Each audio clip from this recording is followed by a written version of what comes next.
Heto ang mga maiinit na balita na dapat niyong tutukan mula sa FM Radio at PRTV Newsroom. Ito ang FM Radio Newsbreak.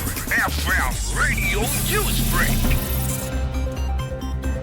Magandang umaga mga ka-Vibes, narito na ang mga maiinit na balita para sa ating FM Radio Newsbreak.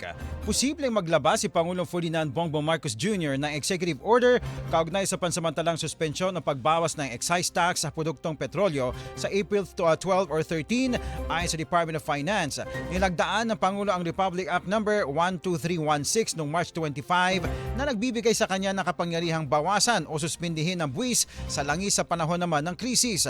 Ayon naman sa Department of Finance, magsasagawa ng pagpupulong ang Technical Board at Development Budget Coordination Committee upang makabuo ng rekomendasyon bago ilabas ang executive order.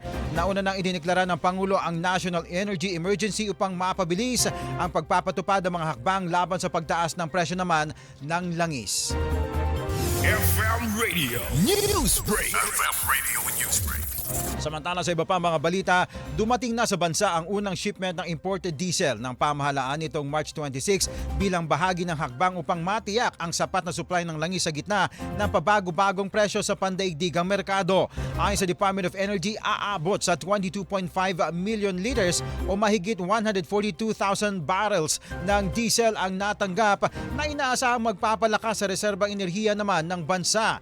Isinagawa ang hakbang na ito alinsunod sa direktiba ni Pangulong Ferdinand Bongbong Marcos Jr. sa ilalim naman ng Executive Order No. 110 na naglalayong protektahan ang mga mamimili laban sa biglaang pagtaas ng presyo ng langis. Target naman ng pamahalaan na makapag-imbak na hanggang 2 milyong bariles ng fuel bilang reserba, habang tiniyak naman ng Department of Energy na mananatiling prioridad ang sapat at tuloy-tuloy na supply ng diesel sa bansa. FM Radio Newsbreak. FM Radio Newsbreak. At sa ating panghuling balita mga ka-Vibes, inatasan ng PNP o Philippine National Police ang lahat ng unit nito na paigtingin ang road safety measures ngayong Semana Santa at summer break upang maiwasan ang mga aksidente.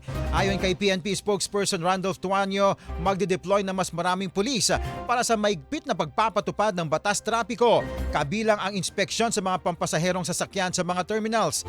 Kaugnay nito, pinaalalahanan ang publiko na tiyaking maayos ang mga sasakyan, planado ang biyahe at sumunod sa lahat ng safety measures habang nagbabakasyon. FM Radio Newsbreak. FM Radio Newsbreak. At yan mga ka-Vibes ang buong kalipunan ng ating pagbabalita para sa ating FM Radio Newsbreak.